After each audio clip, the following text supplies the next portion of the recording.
शांति। आज की तारीख है 1/6/14 और आज रविवार है। तो हम अपने प्राण प्यारे न्यारे न्यारे ऐसे अव्यक्त मूर्तधारी अव्यक्त बाप दादा की ज्ञान मुरली सुनेंगे। और रिवाइज कोर्स की तारीख है 3/1/78 78 की और जनवरी की मुरली है। और आज की ज्ञान मुरली का शीर्षक है इंतजार के पहले इंतजाम करो।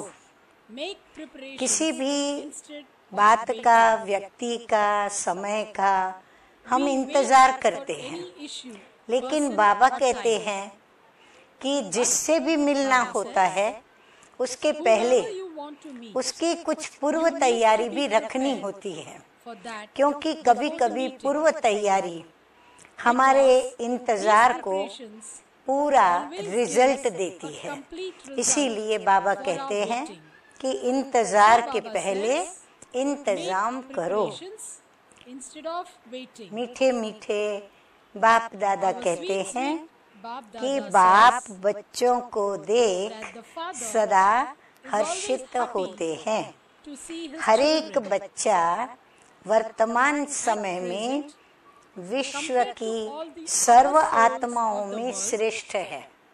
स्वयं भगवान अपने मुख से हम बच्चों के भाग्य की श्रेष्ठता का वर्णन करते हैं कि विश्व की सर्व आत्माओं में तुम बच्चे श्रेष्ठ हो और भविष्य में भी विश्व द्वारा पूज्यनीय हो और भविष्य भी हमारा पूज्य पद है।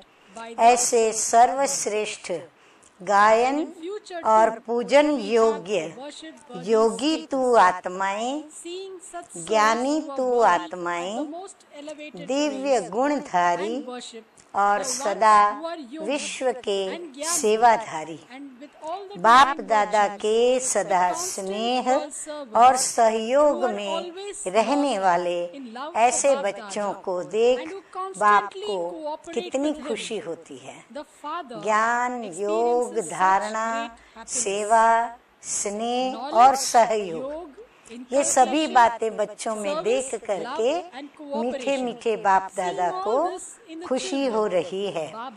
नंबरवार होते हुए भी लास्ट नंबर का मणका भी विश्व के आगे महान है।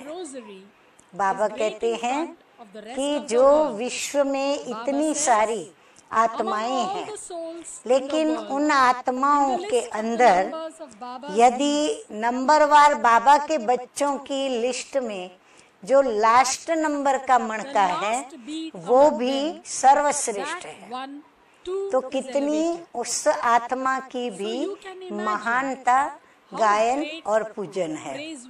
ऐसे अपनी महानता को बाबा कहते हैं, अपनी महिमा को जानते हुए चलते रहते हो या चलते चलते अपने को साधारण समझ लेते हो।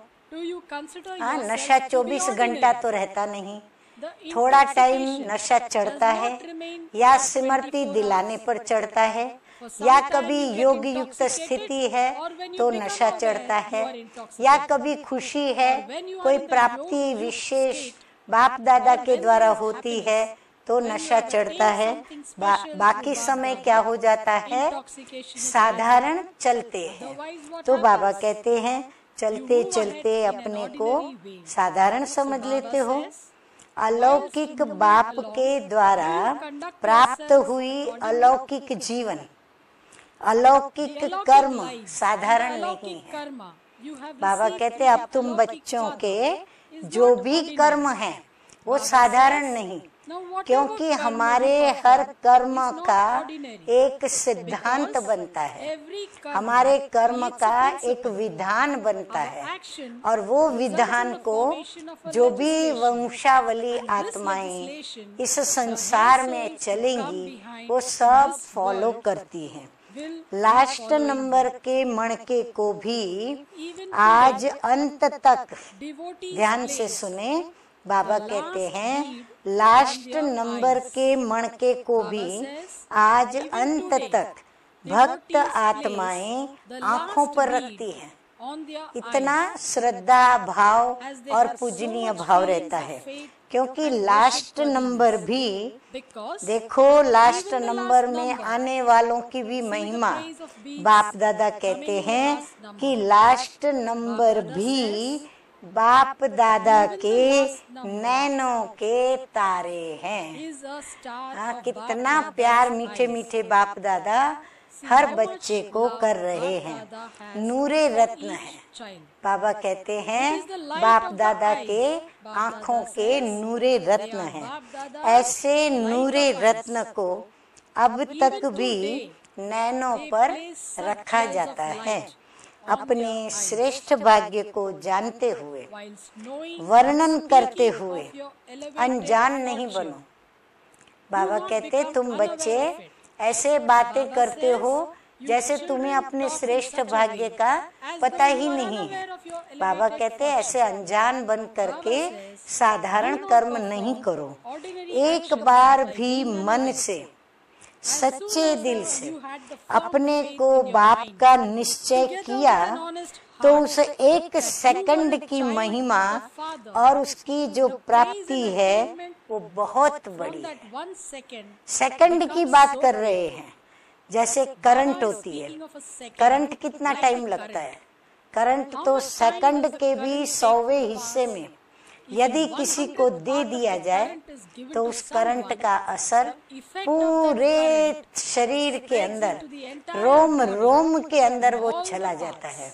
तो बाबा कहते हैं एक सेकंड की महिमा और प्राप्ति बहुत बड़ी है, पर वो सेकंड कौन सी हो? दिल से निश्चय करें और फिर उस निश्चय से बाप को याद करें। डायरेक्ट बाप का बच्चा बनना जानते हो कितनी बड़ी लॉटरी है। हाँ, हम बच्चों को बाबा सहज मिल गए हैं, लेकिन सोचा जाए सारी दुनिया जिसको ढूंढ रही है, जिसको पूज रही है, गायन कर रही है, महिमा कर रही है, स्वयं भगवान के हम लाडले डायरेक्ट बच्चे बने हैं, तो कितनी बड़ी लॉटरी है। एक सेकंड में नाम संस्कार शूद्र से ब्राह्मण हो जाता है। हम शूद्र कुल में थे और एकदम हम पलटकर ब्राह्मण परिवार में आ जाते हैं। बाबा कहते हैं संसार बदल जाता, संस्कार बदल जाते, दृष्टि, वृत्ति, स्मृति सब बदल जाता एक सेकंड के खेल में। हाँ, ये एक सेकंड का खेल है। निश्चय हुआ और ये सारी सृष्टि हमारी बदल जाती है। ऐसा श्रेष्ठ सेकंड भूल जाते हो। बाबा कहते हैं वो याद नहीं रखते हो जिस सेकंड आप बाप के बच्चे बने। दुनिया वाले तो अब तक नहीं भूले हैं, वो तो बच्चे भी नहीं बने तो भी वो याद करते हैं, अब तक पूजन करते हैं, गायन करते, महिमा करते।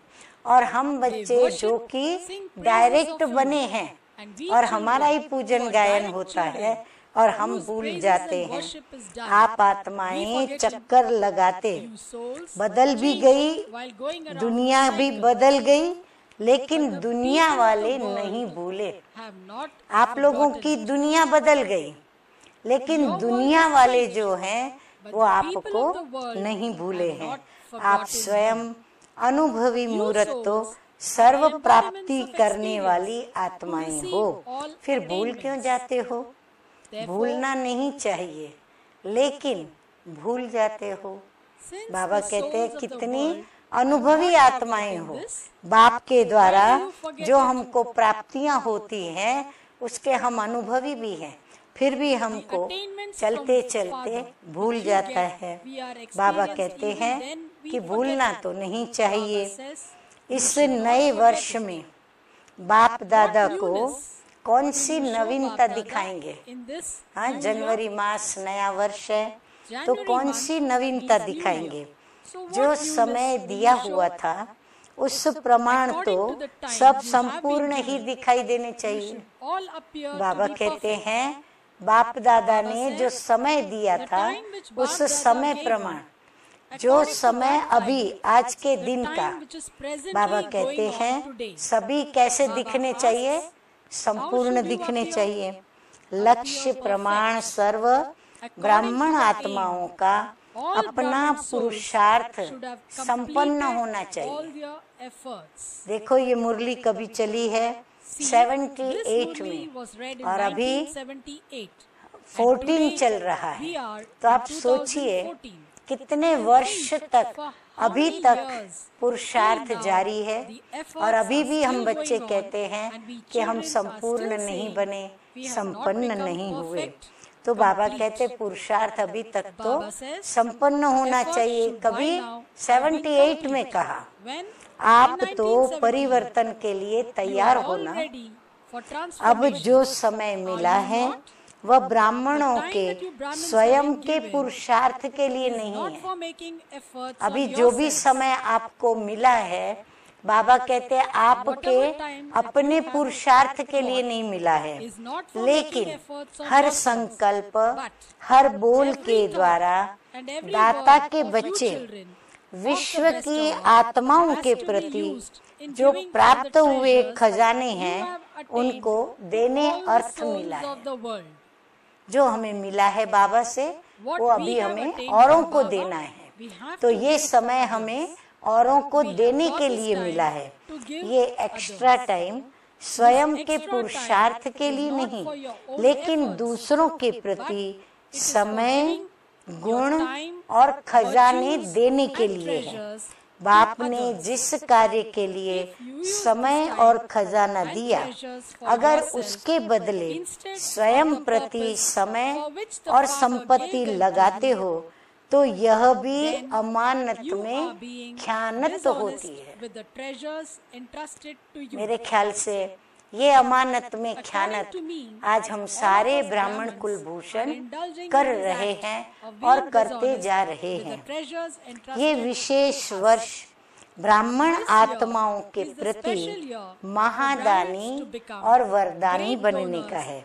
जैसे आप लोग प्रोग्राम बनाते हो कि इस मास में विशेष योग का प्रोग्राम होगा, फिर दूसरे मास में विशेष सेवा का होगा, वैसे ड्रामा प्लान अनुसार ये एक्स्ट्रा समय महादानी बनने के लिए मिला है। बाबा कहते ये समय जो मैंने दिया है आपको स्थिति ऐसी बनानी है जो आप महादानी बनकर खूब सभी को खजाना जो बाप से मिला है वो उनको दो। अब तक पुरानी भाषा, पुरानी बातें, पुराने रीत रस्म वह तो अच्छी रीति सब जानते हो। इस वर्ष का समय अब इसके लिए नहीं है। बाबा कहते ये पुराना वर्ष, पुराने रस्म रिवाज, अभी का जो वर्ष है वो इसके लिए नहीं है। जैसे बाप के आगे स्वयं को समर्पण किया, वैसे अब अपना समय और सर्व प्राप्तियां, ज्ञान, गुण और शक्तियां विश्व की सेवा अर्थ समर्पण करो। जैसे स्वयं को पहले समर्पण किया और स्वयं के लिए पुरुषार्थ किया, लेकिन अभी जो समय बाबा ने दिया है और वो समय बाबा कहते हैं आपका अपना समय अभी सर्व प्राप्तियां जो हुई हैं, ज्ञान मिला है, गुण मिले हैं, शक्तियां मिली है, वो सब विश्व की सेवा अर्थ आपको मिला है। तो अभी उसको समर्पण करो, यानी वो सेवाएं करो। जो संकल्प उठता है तो चेक करो कि विश्व की सेवा के प्रति है। हाँ, बाबा तो संकल्पों की चेकिंग करने को कह रहे हैं और अभी तो कई ब्राह्मणों में कर्म तक भी चेकिंग नहीं हो रही है। तो बाबा कहते संकल्प चेक करो कि जो भी संकल्प हमें उठ रहा है वो मेरे प्रति है या 2-4 के प्रति है या पूरे विश्व के प्रति है। ऐसे सेवा प्रति अर्पण होने से स्वयं संपन्न सहज हो जाएंगे। अगर विश्व सेवा के प्रति संकल्प होगा तो बाबा कहते हैं स्वयं सहज संपन्न हो जाएंगे, मेहनत नहीं करनी पड़ेगी।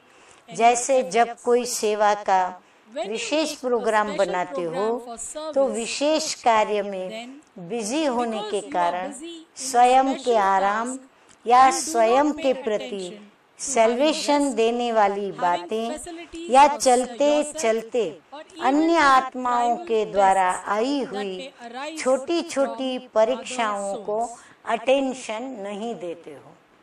हाँ, जब सेवा में होते हैं तो न दिन देखते, न रात देखते, न धूप देखते, न छांव देखते, न भूख देखते, न प्यास देखते।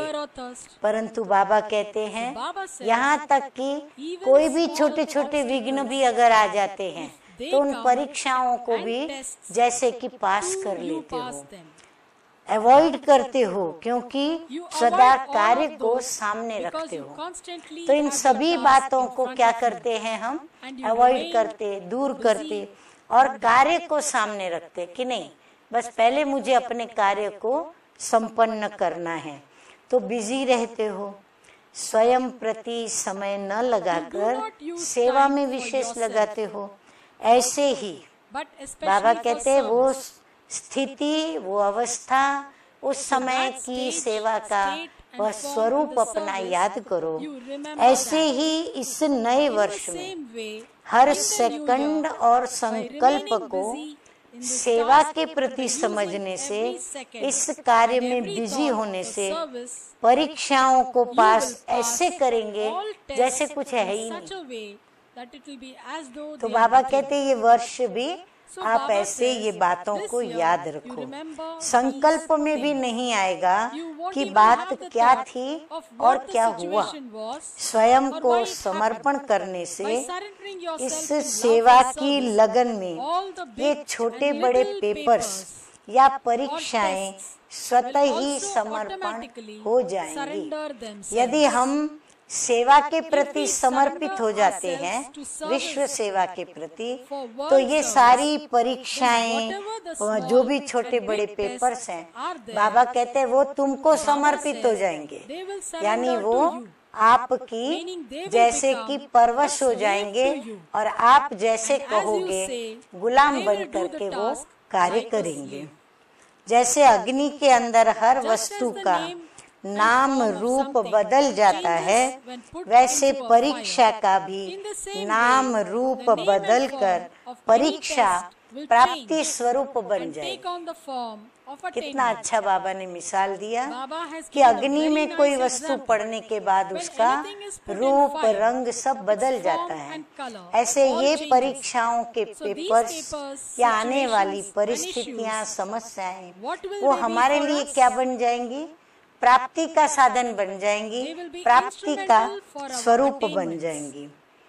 बाबा कहते हैं माया शब्द से घबराएंगे नहीं, सदा विजयी बनने की खुशी में आप बच्चे नाचते रहेंगे।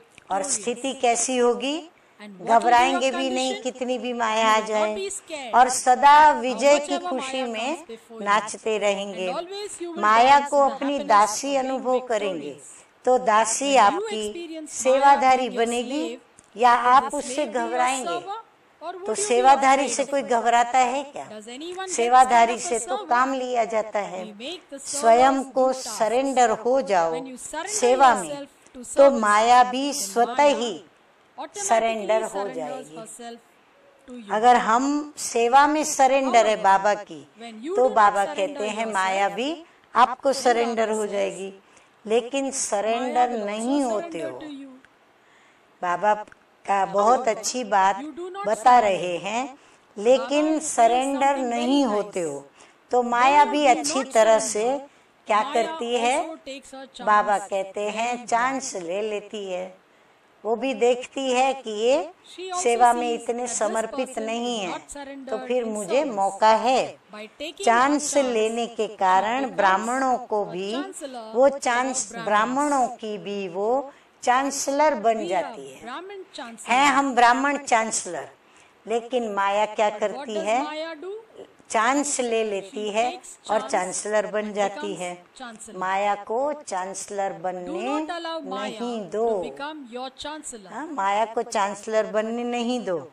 स्वयं सेवा का चांस लो और चांसलर बनो। तो ये लक्ष्य रखना पड़े, सेवा का चांस मुझे ही लेना है, मुझे ही चांसलर बनना है।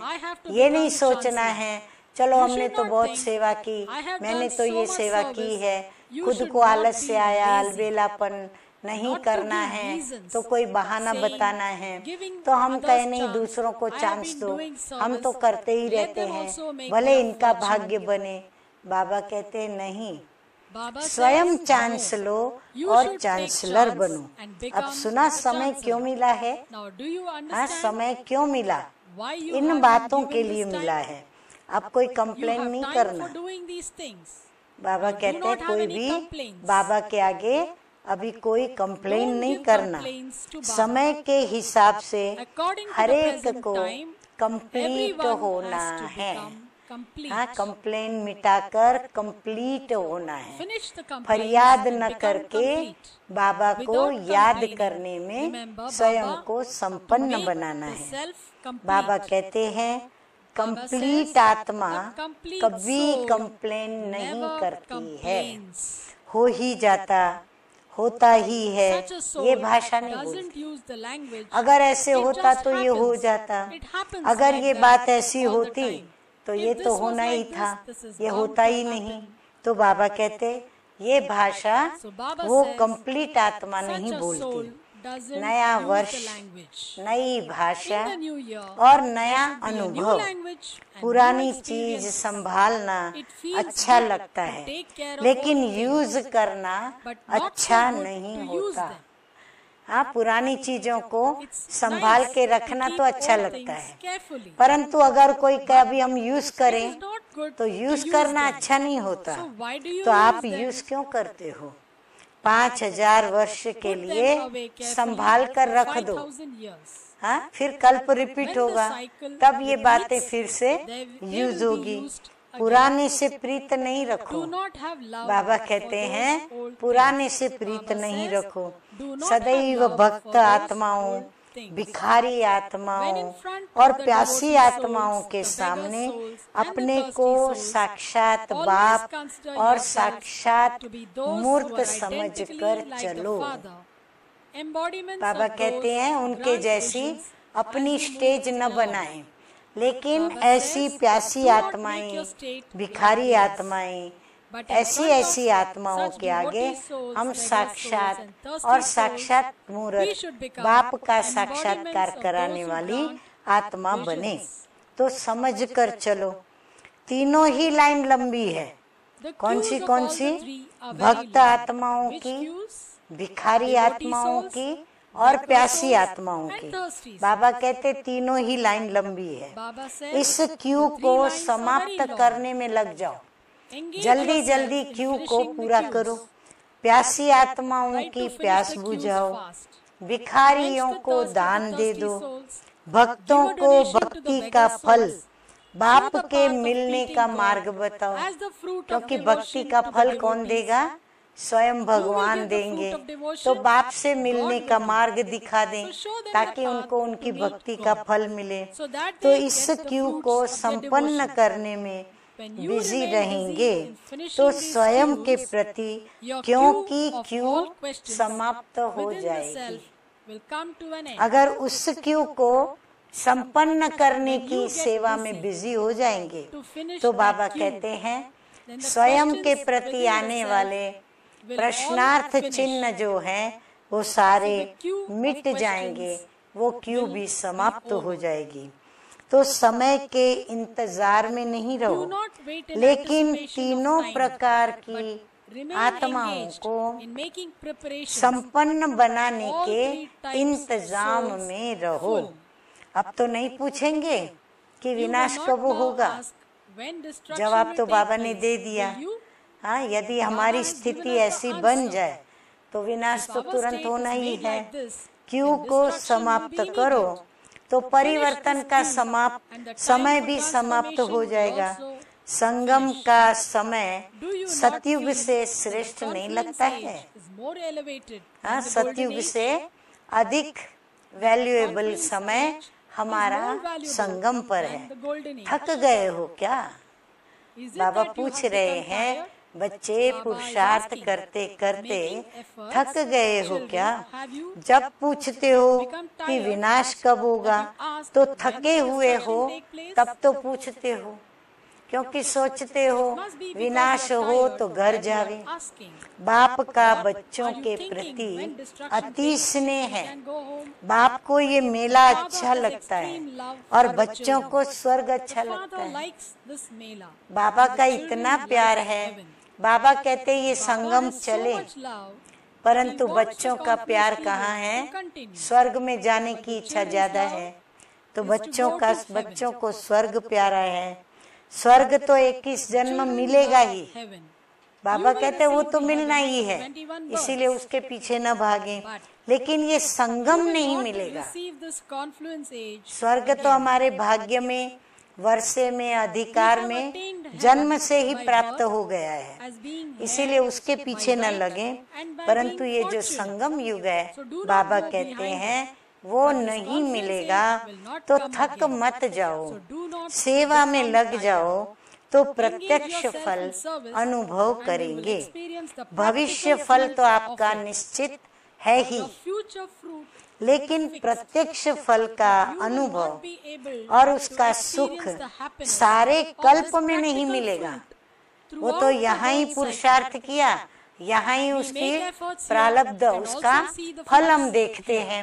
बाकी भविष्य के अंदर जो हमें प्राप्ति होगी स्वर्ग में, वहाँ थोड़ी हमको ये याद है कि हम पूर्व जन्म में या सृष्टि के विनाश के समय हम ब्राह्मण थे, पुरुषार्थ किया, उसका फल मिला। नहीं, अभी हमें भविष्य भी पता है, भूतकाल भी पता है और वर्तमान भी हमें पता है। तो अभी हम 3 कालों को जानते हैं। तो बाबा कहते हैं इसलिए प्रत्यक्ष फल का अनुभव और उसका सुख सारे कल्प में नहीं मिलेगा। इसलिए भक्तों की पुकार सुनो और उनकी पुकार सुन करके और उनकी भी मनोकामना पूर्ण करें। तो उनकी पुकार सुनने की सेवा करें, मनोकामना पूर्ण करने की कामना पूरी करें। फिर बाबा कहते हैं रहम दिल बनो। हाँ, बड़ा दिल रखें ताकि हम भिखारी आत्माओं को खूब धन लुटा सकें। हमारे पास बाबा ने तो बेहद के खजाने दे दिए, अब हमें खूब उनको लुटाना है। तो कौन दे सकेगा?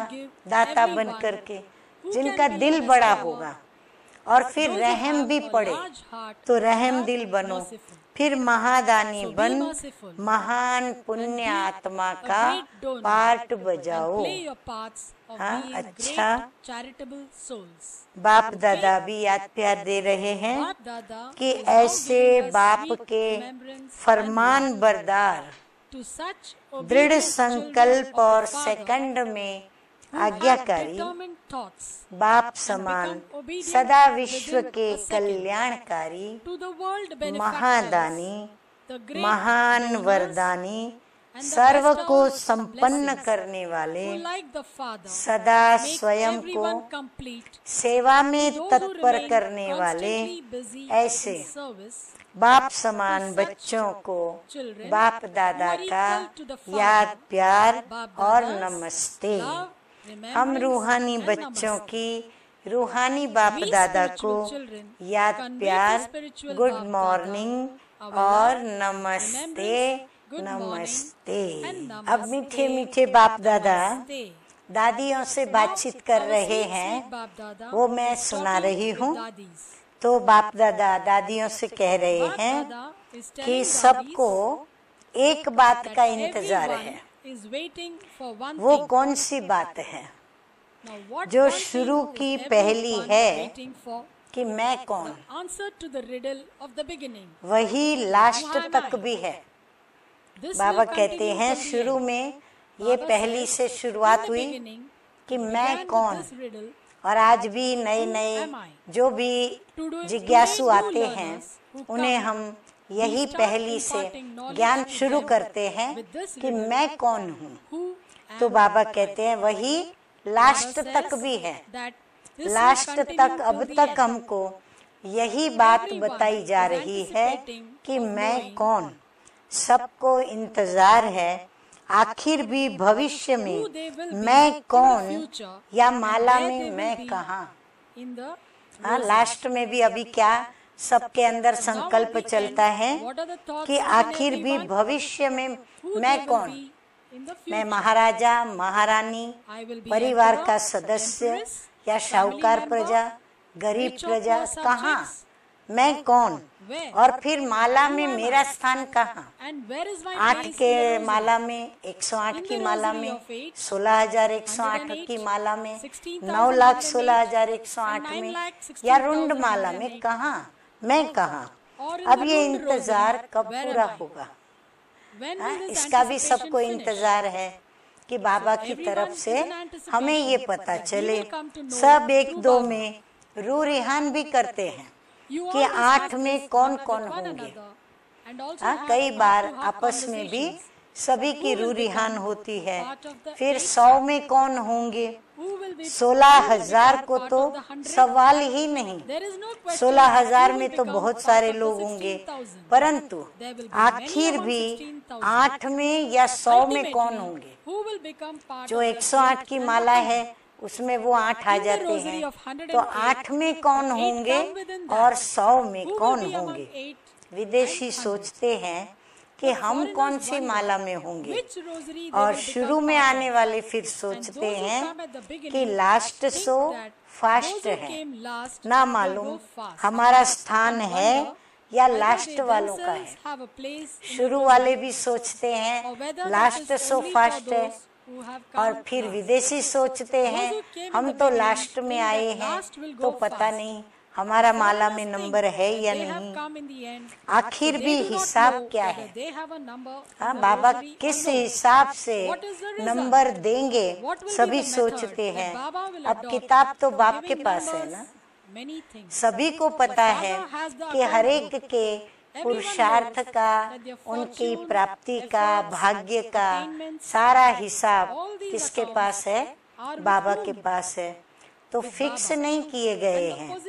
आप लोगों ने भी आर्ट कंपटीशन की तो चित्र को कैसे चुना।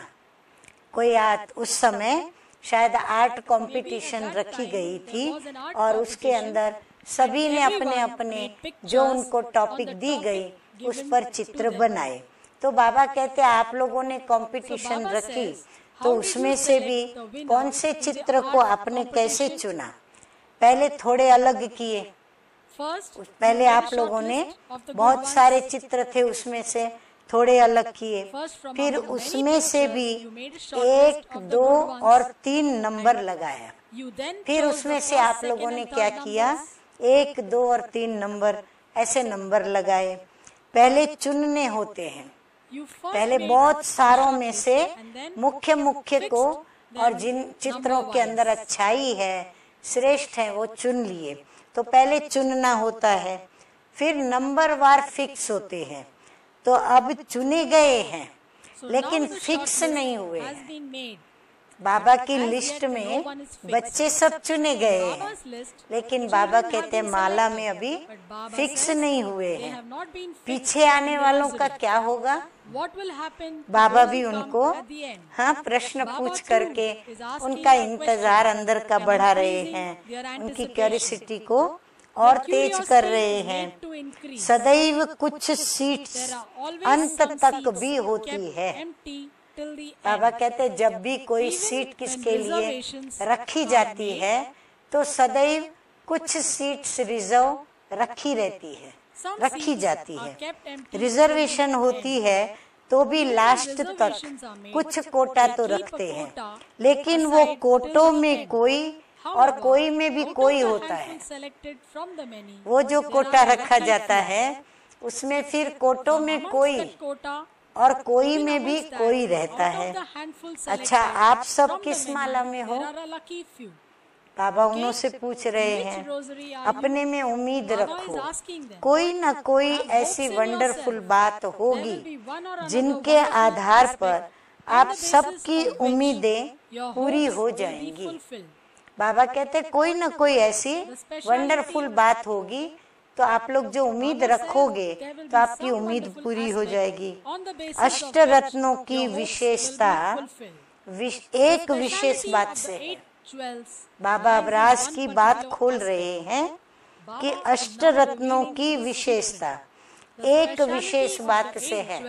हर एक अपनी चेकिंग शुरू करना। अष्ट रत्न प्रैक्टिकल में जैसे यादगार है विशेष, तो जो अष्ट शक्तियां हैं वो हर शक्ति उनके जीवन में प्रैक्टिकल दिखाई देंगी। बाबा कहते हैं उनकी कौन सी विशेषता दिखेगी? उनके अंदर आठों ही शक्तियां विशेष रूप से दिखाई पड़ेगी। अगर एक शक्ति भी प्रैक्टिकल जीवन में कम दिखाई देती है तो जैसे अगर मूर्ति की एक भुजा खंडित हो तो पूज्यनीय नहीं होती, उसी प्रकार से अगर एक शक्ति की भी कमी दिखाई देती तो अष्ट देवताओं की लिस्ट में अब तक वो फिक्स नहीं कहे जाएंगे। तो हर एक अपनी प्रैक्टिकल लाइफ से चेक करें कि हमारे अंदर ये 8 शक्तियां जो हमने बाबा से ली हैं वो प्रैक्टिकल में हमारी धारणा में है। अगर है तो हमारा नंबर लग सकता है, अगर नहीं है तो बाबा कहते हैं फिर अभी भी टाइम है, अपने अंदर भरो, नहीं तो तब तक फिक्स नहीं कहे जाएंगे। दूसरी बात, अष्ट देवताएं भक्तों के लिए विशेष इष्ट माने जाते हैं। अष्ट देवताएं जो हैं वो विशेष भक्तों के लिए उनके इष्ट माने जाते हैं। इष्ट अर्थात महान पूज्य। देवी देवताएं तो सब पूज्य हैं, लेकिन इष्ट माना महान पूज्य, जैसे श्री राधे कृष्ण, लक्ष्मी नारायण, ये महान पूज्य हैं। इष्ट द्वारा हर भक्त को हर प्रकार की विधि और सिद्धि प्राप्त होती है।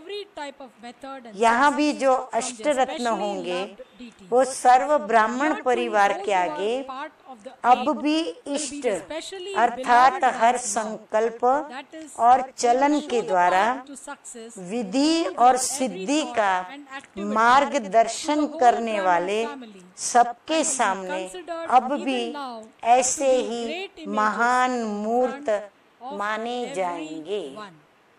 अभी भी वो इष्ट को देखकर और उनकी विशेषताओं को एक आदर्श समझकर और प्रेरणा लेते हुए अपने जीवन में प्रैक्टिकल धारण करते चलेंगे तो अष्ट शक्तियां भी होंगी और परिवार के सामने इष्ट अर्थात श्रेष्ठ आत्मा, महान आत्मा, वरदानी आत्मा के रूप में होंगे। माना वो इष्ट आत्माएं अभी भी वर्तमान समय श्रेष्ठ आत्मा कहलाएगी, महान आत्मा भी कहलाएगी और वरदानी आत्मा के रूप में भी वो होंगी। ये है अष्ट रत्नों की विशेषता। तो मीठे मीठे अव्यक्त मूर्तधारी बाप दादा ने हमें अष्ट रत्नों की एक मुख्य विशेषता भी सुनाई और अब हम सुनेंगे मीठे मीठे बाप दादा द्वारा वरदान। तो वरदान है आज का, बाप कहते हैं बाप और सेवा में मग्न रहने वाले, बाप की याद में और सेवा करने में मग्न रहने वाले, निर्विघ्न और निरंतर सेवाधारी भव। ऐसे बच्चे निर्विघ्न भी रहो और निरंतर सेवा करने में भी तत्पर रहो। अच्छा, जहाँ सेवा का उमंग है वहाँ अनेक बातों से सहज ही किनारा हो जाता है। जहाँ सेवा का उमंग है ना, तो उस उमंग में वो सेवा करते हैं, तो और जो भी बातें छोटी बड़ी कुछ भी विघ्न डालने आती है, तो सभी बातें जैसे किनारे होती है, माना देखी ना देखी आती है, पर उनको वो मुंह नहीं देते। एक बाप और सेवा में मग्न रहो तो निर्विघ्न निरंतर सेवाधारी और सहज मायाजीत बन जाएंगे। समय प्रति समय सेवा की रूपरेखा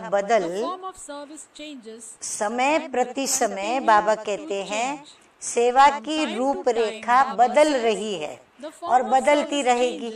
78 में क्या सेवा की विधियां थी, और आज देखो तो सेवा की विधियां कितनी आगे बदल चुकी हैं।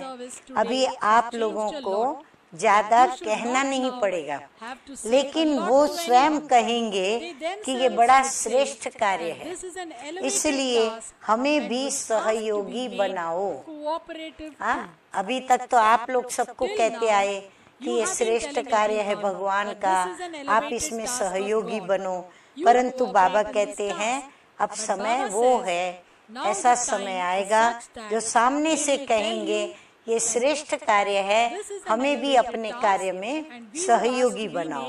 ये समय के समीपता की निशानी है, तो खूब उमंग उत्साह से सेवा करते आगे बढ़ते चलो। स्लोगन है आज का, संपन्नता की स्थिति में स्थित हो। हाँ, संपन्न रहे अंदर, माना भरपूर रहे खजानों से, ज्ञान गुण शक्तियाँ समय सबसे हम भरपूर रहें, तो संपन्नता की स्थिति में स्थित हो। प्रकृति की हलचल को चलते हुए बादलों के समान अनुभव करो। प्रकृति की हलचल होती रहेगी, पर वो सब कैसे अनुभव हो, जैसे बादल आते हैं और चले जाते हैं, तो ऐसा ही अनुभव होना चाहिए। तो बाबा कहते हैं संपन्नता की स्थिति में ऐसा सहज सरल अनुभव करेंगे। अच्छा, ओम शांति।